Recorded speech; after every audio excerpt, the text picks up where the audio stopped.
Jai Hind, my dear friends. I am Nishant Bhardwaj and I welcome you all on CAPF AC Mentors. As we all know, the result of 2023 has been announced and almost 2300 students passed the written exam. और अब जो लोग नहीं कर पाए हैं clear, उनके लिए कुछ एक इन्फॉर्मेशन है जिसमें हम ये जानेंगे कि 2024 में लगभग कितनी expected vacancies CAPF assistant commandant exam के लिए देखने को मिलेंगी UPSC के द्वारा। ठीक है, तो जो लोग तैयारी कर रहे हैं अपने PET की और इंटरव्यू की, अच्छी बात है, लगे रहो और अगले एग्ज़ाम को भी थोड़ा दिमाग में रख के चलिएगा आप, क्योंकि इंटरव्यू में भी बहुत सारे लोग ड्रॉप होते हैं। And with this I'll start.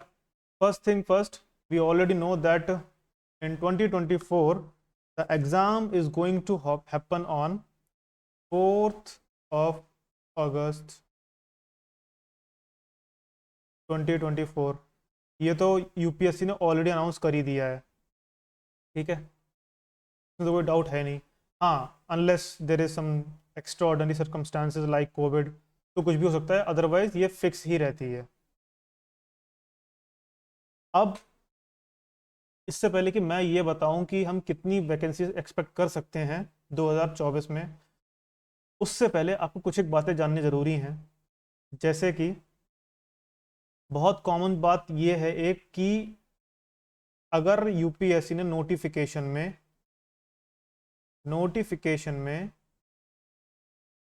X vacancies notify करी हैं अगर, ठीक है, X वैकेंसीज नोटिफाई करी हैं अगर, तो by the end of selection procedure, मतलब या तो एग्ज़ाम से पहले या एग्ज़ाम के जस्ट बाद कुछ भी हो, वो वैकेंसीज हमेशा बढ़ जाती हैं, इंक्रीज़ हो जाती हैं। ठीक है, वो आपकी X+1 कुछ ऐसे बढ़ जाती हैं। अगर मानो कभी 310 वैकेंसीज हैं, 310 वैकेंसीज अगर नोटिफाई हुई हैं सारी CAPF की, तो बढ़कर वो आपको एग्ज़ाम, आपका जो रिज़ल्ट फाइनल आएगा वो लगभग ऐसे 330 या 340 के इतने बच्चों का आता है। इसमें क्या होता है, मीन वाइल अदर फोर्सेज जो भी हैं सारी की सारी सातों के साथ CAPF वो अपनी अपनी वैकेंसीज नोटिफाई करती हैं और वो ऐड ऑन कर दी जाती है इन वैकेंसीज में, तो हमेशा बढ़ जाती हैं लगभग। एक चीज़ मैं आपको बताता हूँ, देखो किस तरह से हम एनालिसिस कर रहे हैं इसका। मैं आपको बताता हूँ कि पिछले 10 साल का रिकॉर्ड बताता हूँ। 2014 में कितनी थी, 2015 में कितनी थी, फिर 16 में कितनी थी, 17 में कितनी थी, 18 में कितनी थी, 19 में कितनी थी, 20 में कितनी थी, 21, 22 एंड देन 23, है ना। तो 2014 में आपके पास वैकेंसी थी 136, ओल्ड गवर्नमेंट। ठीक है, ये जो प्रेजेंट गवर्नमेंट है ये नहीं थी। फिर 2015 में गवर्नमेंट चेंज हुई,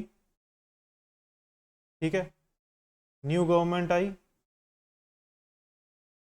और आपको तुरंत ही एक राइज देखने को मिला, वो था आपका 304, 304 वैकेंसी। अच्छा, ये जो वैकेंसीज है ना, ये आपकी नोटिफाई कम हुई थी और ये फाइनली इतने वैकेंसीज पे सिलेक्शन हुआ है, यानी कि बढ़ने के बाद इतनी हुई हैं।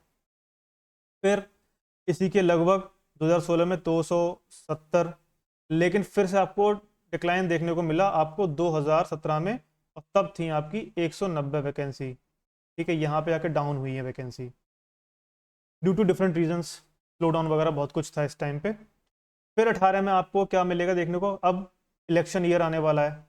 ठीक है, इलेक्शन ईयर था ये, मतलब उसका प्रीवियस ईयर था ये। फिर आपको 18 में वैकेंसी देखने को मिलेंगी, कितनी मिलेंगी, 398, वन ऑफ द हाईएस्ट। पिछले 10 साल में 2018 में हाईएस्ट वैकेंसीज थी। ठीक है, याद रखना ये इलेक्शन ईयर था। 2019 में फिर आपका कोविड पीरियड था और जब ये नोटिफिकेशन आया था उस टाइम पे लॉकडाउन ही था, लेकिन बाद में वैकेंसी जो है थोड़ी सी बढ़ाने के बाद वैकेंसी हो गई थी आपकी 23 इतने बच्चे सिलेक्ट हुए थे। 2020 21 22 23 में भी ऐसा हुआ। 20 में भी आपको कोविड ईयर था, ज़्यादा वैकेंसी नोटिफाई नहीं करी 2009, लेकिन 2021 में और उससे भी ज़्यादा कम हो गई, क्योंकि अभी कोई ऐसा लोड नहीं था ना। सबको पता है, सब परेशान है, स्लो डाउन चल रहा है, वैकेंसीज नहीं है, गवर्नमेंट के पास पैसा नहीं है। जब पोस्ट कोविड पीरियड है, रिकवरी हो रही है सारी इकोनॉमीज़ की, बहुत सारे एक्सवाइजेड रीजन दिए गए और वैकेंसी जो है कम नोटिफाई करी गई। और फिर ऐसा उनको कुछ वो भी नहीं था कंपल्शन की, यार नहीं हमको जीतना है इलेक्शन या कुछ करना है, हमको फ्रीबीज देने हैं, अपना दिखाना है, तो कुछ नहीं था। तो 159 वैकेंसीज जो हैं नोटिफाई करी थी। बट अब जो ट्रेंड आ रहा है इसमें लगातार आपको इंक्रीमेंट देखने को मिलेगा। 2022 में थी आपके पास 253 वैकेंसीज, 2023 में थी आपके पास 322 वैकेंसी, मतलब जो अभी रिटर्न रिजल्ट आया है इसमें इतने बच्चे पास होंगे। रिटर्न 2023 का जो रिजल्ट आया है इसमें फाइनली जो बच्चे सिलेक्ट होंगे वो 322 बच्चे सिलेक्ट होने वाले हैं। अब एक ट्रेंड मैंने आपको 2018 का ये बताया था, तो 2024 में क्या होने वाला है। देखो 2024 के कुछ एक रीजंस हैं, जैसे कि पहला इलेक्शन ईयर है, कोई डाउट नहीं है इसमें, ठीक है। दूसरा, ऑफिसर की ज़्यादा जरूरत क्यों है, क्योंकि न्यू यूनिट इन आईटीबीपी, तो आईटीबीपी में इस बार वैकेंसीज आपको देखने को मिलेंगी ज़्यादा, ठीक है। और जैसा कि ट्रेंड बढ़ भी रहा है तो वैकेंसी हर साल इंक्रीज हो रही हैं, तो इस ट्रेंड के अकॉर्डिंग कि इंक्रीजिंग वैकेंसी के लिए अकॉर्डिंग हम ये एक्सपेक्ट कर सकते हैं कि हाँ आगने वाले टाइम में वैकेंसी इंक्रीज ही होंगी, ठीक है। तो इंक्रीजिंग ट्रेंड्स ऑफ वैकेंसीज, ठीक है। और भी कई सारे रीज़न हैं, लेकिन आपने एक चीज़ नोटिस करी होगी कि हर बार जो आपको मिनिमम वैकेंसी मिलती हैं, मिनिमम वैकेंसी मिलती हैं आपको एसएसबी में, सशस्त्र सीमा बल में। मैक्सिमम जो मिलती हैं आपको वो मिलती हैं आपको बीएसएफ में। और इस बार जो आप देखने वाले हो इंक्रीजिंग ट्रेंड इन वैकेंसी,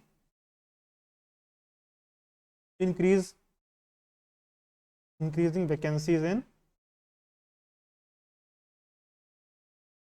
आईटीबीपी, ये आपको देखने को मिलेगा। बाकी आपके सीआईएसएफ में, एनएसजी वगैरह जो वैकेंसी रहती है वो उतनी ही रहेंगी जितनी इनको ज़रूरत होगी, ठीक है। तो इन 2024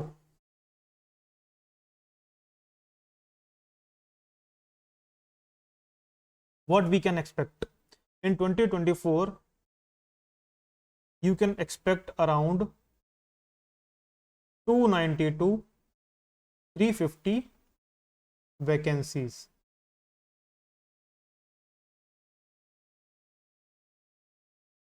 इतनी वैकेंसीज आपको देखने को मिल सकती हैं। अब देखो ये यार एक्सपेक्टेड हैं, ठीक है, एक्सपेक्टेड हैं, ये वाला डाटा जो है एक्सपेक्टेड है, हो सकता है कि ये और इंक्रीज हो जाए,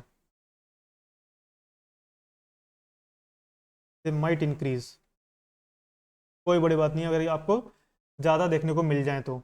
कम होना बहुत रेयर चांस हैं। क्यों रेयर चांस हैं, क्योंकि सबसे बड़ी बात फोर्सेस की ज़रूरत ज़्यादा है अभी, दूसरा इलेक्शन ईयर भी है, तीसरा हम हर साल देख रहे हैं वैकेंसी बढ़ती जा रही है, तो वैकेंसी बढ़ेंगी ही बढ़ेंगी।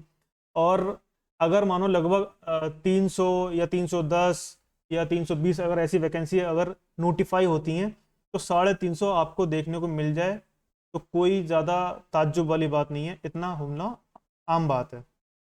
इतनी तो आप मान के चलो।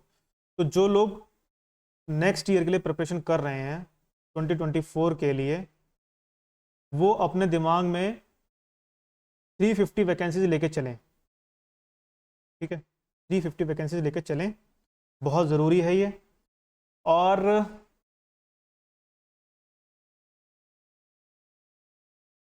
कहाँ गया मेरा पेन, 350 वैकेंसी लेके चलो आप। जो लोग इस बार पेपर 2 में रह गए हैं या फिर जिनका पेपर 1 और पेपर 2 दोनों ही नहीं हुए हैं, इनके लिए छोटा सा सजेशन है कि we have a batch, a dedicated batch for UPSC CAPF, UPSC CAPF 2024 के लिए हमारा संकल्प बैच चल रहा है, ठीक है। इसमें अभी एडमिशन चल रहे हैं संकल्प 2.0 करके। इसमें आपको test series plus full course paper 1 and 2 with notes,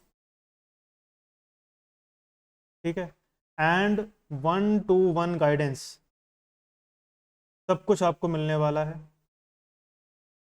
इसे देखिए। और पेपर 2 के लिए जिनका पेपर 1 स्टैटिक बहुत अच्छा है लेकिन पेपर 2 में राइटिंग में दिक्कत हो रही है उनको केवल, तो उनके लिए आपको विजेता बैच स्टार्ट कर दिया गया है CAPF AC मेंटर्स की तरफ से। इसमें आपको पेपर 2 के लिए सारे इम्पॉर्टेंट टॉपिक्स, राइटिंग टेक्निक्स, ठीक है, फीडबैक्स, सब कुछ आपको पेपर 2 से रिलेटेड XYZ सब कुछ बताया जाएगा from scratch to the top. आपको पूरा का पूरा फुल गाइडेंस दी जाएगी। टेस्ट सीरीज भी है इसमें, टेस्ट सीरीज भी है, end of course CAPF AC mentors की मैगजीन जो है सारांश, ये फ्री ऑफ कॉस्ट है, आप वेबसाइट से डाउनलोड कर सकते हैं। मंथली बेसिस पे आती है ये, आप अच्छे से तैयारी कर सकते हैं। और जो मेन बात थी वो ये है कि आप इतनी वैकेंसीज लेके चल सकते हो, 290 से 350 वैकेंसीज आपको मिलेंगी।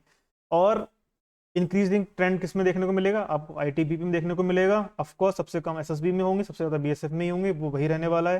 रीज़न मैंने आपको बता दिए। And with this you need to prepare well, ठीक है।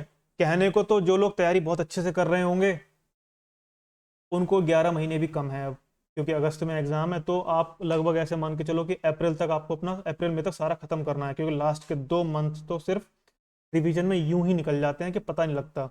अगर डेडिकेटेडली अगर पढ़ोगे ना आप तो पता नहीं लगेगा टाइम कहाँ चला गया।